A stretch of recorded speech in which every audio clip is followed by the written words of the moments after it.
মাদ্ৰাছাৰ ধৰ্মীয় শিক্ষা লাগিবই। মাদ্ৰাছাৰ বন্ধ কৰাক লৈ বিধায়ক আমিনুল ইছলামৰ গৰ্জন। পৃথিৱীৰ কোনো শক্তিয়ে ইছলাম ধৰ্মত মাদ্ৰাছা আৰু ধৰ্মীয় শিক্ষা বন্ধ কৰিব নোৱাৰে। হাজাৰ হাজাৰ বছৰ পূৰ্বৰে পৰা কোৰাণৰ শিক্ষা বন্ধ কৰাৰ প্ৰচেষ্টা চলি আহিছে।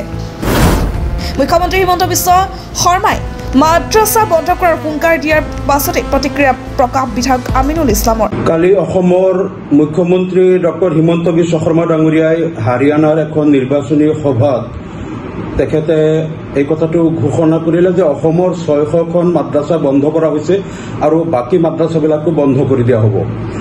মই এই কথাটোৰ প্ৰতিবাদ কৰিছোঁ, কাৰণ মুখ্যমন্ত্ৰীয়ে এই কথাটো জানি ৰখা উচিত যে পৃথিৱীৰ বুকুত ইছলাম ধৰ্মই একমাত্ৰ ধৰ্ম, যি ধৰ্মত মানুহে পেচাব পায়খানাৰ পৰা আৰম্ভ কৰি ৰাষ্ট্ৰ পৰিচালনালৈকে থকা খোৱা উঠা বহা মানুহৰ লগত চাল চলন, ব্যৱসায় বাণিজ্য, চাকৰি, তাৰপিছত বিভিন্ন ধৰণৰ মানুহৰ জীৱনৰ প্ৰত্যেকটো পদক্ষেপত কি কাম কেনেকৈ কৰিব লাগিব, কেনেকৈ উঠিব লাগিব, কেনেকৈ বহিব লাগে, কেনেকৈ কথা পাতিব লাগে, বিয়া বাৰু প্ৰত্যেকটো কথাত কোৰআন হাদিছৰ ধৰ্মীয় নিৰ্দেশনা আছে। মানুহৰ নিজৰ ইচ্ছামতে একো কৰিব নোৱাৰে। প্ৰত্যেকটো কথা ধৰ্মীয় বিধি নিষেধ তাত দিয়া আছে।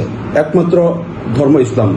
গতিকে এই ধৰ্মৰ এই নীতি নিয়মবিলাক কোৰআন হাদিছৰ আলোকত প্ৰত্যেকটো কথা মানুহে কেনেকৈ জীৱন ধাৰণ কৰিব, কেনেকৈ সমাজত শান্তি শৃংখলা আহিব, এই সকলোবিলাক কথা মাদ্ৰাছাত শিক্ষা দিয়া হয়। আৰু সমাজৰ পৰা 2-4জন লোক তেওঁলোক আলিম হিচাপে শিক্ষিত হৈ আহি বাকী মানুহক এই কথাবিলাক জনায় আৰু বাকী মানুহসকলে আলিমসকলৰ পৰা শিকি বুজি লয় কোনটো কাম কেনেকৈ কৰিব লাগে, ধৰ্মীয় ৰীতি নীতিবিলাক তেওঁলোকে আলিমৰ পৰা শিকি লয়। গতিকে মাদ্ৰাছাটো অপৰিহাৰ্য। ইছলাম ধৰ্ম মাদ্ৰাছা শিক্ষা আৰু ধৰ্মীয় শিক্ষাটো থাকিবই আৰু লাগিবই। আৰু এই যে মাদ্ৰাছা শিক্ষা আৰু কোৰআনৰ শিক্ষা বন্ধ কৰাৰ যিটো অপচেষ্টা, এইটো মুখ্যমন্ত্ৰী হিমন্ত বিশ্ব শৰ্মাই প্ৰথম আৰম্ভ কৰা নাই। এইটো 1000 বছৰ পূৰ্বে যেতিয়া কোৰআন অৱতীৰ্ণ হৈছিল আমাৰ নবী হজৰত মুহাম্মদ সাল্লাল্লাহু আলাইহি ওয়াসাল্লামৰ ওপৰত, কোৰআন যেতিয়া নাজিল হৈছিল তেতিয়াই কিন্তু কোৰআনৰ শিক্ষা যাতে মানুহৰ ওচৰত যাব নোৱাৰে, কোৰআনৰ শিক্ষা বন্ধ কৰাৰ কাৰণে তেতিয়াই আবু জেহেল, উতবা, আবু লেহেব, সাইবা, তাৰপিছত ৱালিদ বিন মুগিৰা এনেকুৱা যিসকল নেতৃস্থানীয় তাৰ কুৰাইশসকল আছিল, তেতিয়াই তেওঁলোকে কিন্তু এইটো সৰ্বাত্মক প্ৰচেষ্টা কৰিছিল যাতে এই কোৰআনৰ বাণীবিলাক মানুহৰ ওচৰলৈ যাব নোৱাৰে। আৰু সেইকাৰণে তেওঁলোকে কি কৰিছিল, আৰৱৰ প্ৰত্যেকজন মানুহৰ ওচৰত গৈ পেলাই কৈছিল যে মুহাম্মদ এজন পাগল হৈ গ'ল, তেওঁ যাদুকৰ, তেওঁৰ ওচৰত নাযাবা, তেওঁৰ কোৰআনৰ বাণী নুশুনিবা। আৰু আৰৱৰ বা অন্যান্য দেশৰ পৰা মক্কালৈ যিমান মানুহ আহিছিল সেই মানুহসকলৰ ওচৰত আগতীয়াকৈ তেওঁলোকে গৈ পেলাই কৈছিল যে তোমালোকে ইয়াত মুহাম্মদ নামৰ এজন মানুহ আছে, তেওঁৰ ওচৰত নাযাবা, তেওঁৰ কথা নুশুনিবা, তেওঁ যাদুকৰ হয়, আৰু তোমালোকে কাণত আঙুলি দি ৰাখিবা তেওঁৰ ওচৰত গ'লে। কাৰণ এই কথাটো তেওঁলোকে জানিছিল যে যিজন মানুহে কোৰআনৰ কথাবিলাক শুনে তেওঁৱে ইছলাম ধৰ্ম গ্ৰহণ কৰে। কাৰণ এই কোৰআনৰ বাণীত ইয়াত যিটো মানৱ সভ্যতাৰ ইতিহাস, তাৰপিছত যিটো ইয়াত আছে ভূবিজ্ঞান, পদাৰ্থ বিজ্ঞান, নভোমণ্ডল, ভূমণ্ডল, সমুদ্ৰ বিজ্ঞান, তাৰপিছত জীৱ বিজ্ঞানৰ যিমান কথাবিলাক ইনফৰমেশ্যন দিয়া আছে, তাৰপিছতে ইহকাল, পৰকাল, মৃত্যু পৰৱৰ্তী জীৱন, জান্নাত জাহান্নামৰ যিবিলাক ইনফৰমেশ্যন কোৰআনত দিয়া হৈছে, যোনেই শুনে তেওঁ জানে যে এই কথাবিলাক কোনো মানুহে সৃষ্টি কৰিব পৰা কথা নহয়। আৰু দ্বিতীয় কথাটো হ'ল যে কোৰআনৰ যিটো বাক্যশৈলী, বাক্যৰ গঠন প্ৰক্ৰিয়া আৰু যিটো ব্যাকৰণ শৈলী আৰু উচ্চ স্তৰৰ যিটো ভাষা ইয়াত ব্যৱহাৰ কৰা হৈছে, এই ভাষা আৰু এনেধৰণৰ বাক্যশৈলী, কথনশৈলী কোনো মানুহে সাহিত্যিক কবিসকলে সৃষ্টি কৰাটো সম্ভৱপৰ নহয়। আৰু তাৰোপৰি হজৰত মুহাম্মদ সাল্লাল্লাহু আলাইহি ওয়াসাল্লাম আছিল নিৰক্ষৰ, তেখেতে কোনোদিন আনুষ্ঠানিক লিখা পঢ়া কৰা নাই। গতিকে তেখেতৰ নিচিনা এজন মানুহৰ পক্ষে ইমান উচ্চ স্তৰৰ ভাষা আৰু সাহিত্য সম্ভাৰ থকা আৰু ইমান ধৰণৰ জ্ঞান সম্ভাৰ থকা মানুহে নজনা কথাবিলাক বিভিন্ন বিষয়ৰ কথাবিলাক তেওঁৰ পক্ষে ৰচনা কৰা সম্ভৱ নহয়।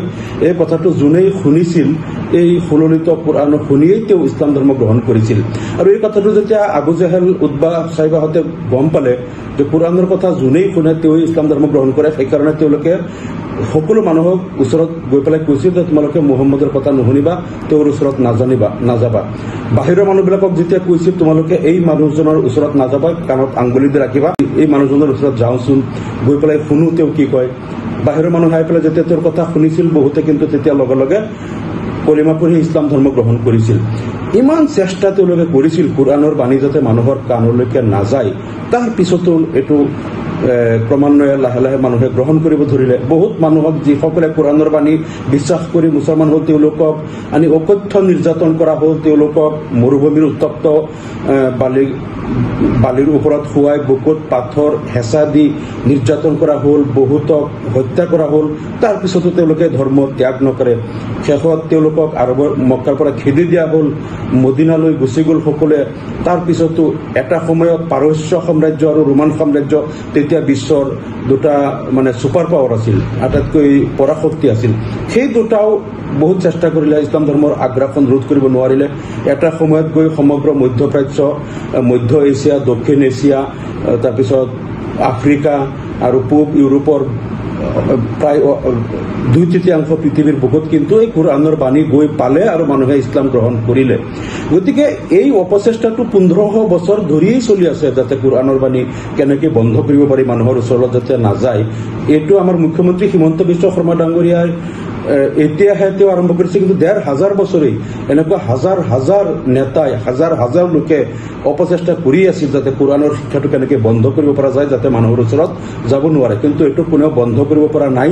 এই শাশ্বত সত্য যিটো আল্লাহৰ যিটো বাণী নিৰ্দেশনা, সেইটো গৈ পেলাই মানুহৰ কৰ্ণকুহৰত গৈ পাইছেই। আৰু আজিৰ দিনলৈকে প্ৰায় 200 কোটি মানুহে এই কোৰআনৰ বাণী গ্ৰহণ কৰি তেওঁলোক ইছলাম ধৰ্ম তেওঁলোকে গ্ৰহণ কৰি আজি মুছলমান হিচাপে পৃথিৱীত তেওঁলোকে জীৱন ধাৰণ কৰি আছে। গতিকে আমি এই কথাটো তেখেতক কম যে এই অপচেষ্টা আপুনি নকৰিব, কাৰণ এইটো এই 1500 বছৰ আগৰ পৰাই বিশ্বৰ ছুপাৰ পাৱাৰ বিলাকে বহুত চেষ্টা কৰিছে, কিন্তু কোৰআনৰ শিক্ষাটো বন্ধ কৰিব পৰা নাই আৰু মানুহৰ ওচৰত এই বাণীটো গৈ পাইছেই। গতিকে এইবিলাক অপচেষ্টা কৰাৰ পৰিৱৰ্তে ইয়াত সকলো জাতি ধৰ্মৰ মানুহ কেনেকৈ সম্প্ৰীতিৰে বসবাস কৰিব, সকলোকে লৈ সমিল মিলেৰে কেনেকৈ আমি অসমখনক আগুৱাই লৈ যাম, এটা সকলো জাতি ধৰ্মৰ মাজত এটা ভাতৃঘাতী সম্পৰ্ক, ইয়াত ভাতৃত্বত এটা সম্পৰ্ক স্থাপন কৰি শান্তি সম্প্ৰীতিৰ উন্নতি প্ৰগতিৰ অসম আৰু অসমীয়া জাতি গঠনৰ কাৰণে সকলো আগুৱাই আহিব লাগে। তাৰ কাৰণে আপুনি পদক্ষেপ লওক, মুখ্যমন্ত্ৰী মহোদয়ক সেইটো অনুৰোধ জনালো। ধন্যবাদ। খবৰ মানে এনি লাইভ 24/7 আৰু এনি লাইভ ডিজিটেল। যিকোনো খবৰৰ বাবে যোগাযোগ কৰক 9387734920 আমাৰ এই নম্বৰত।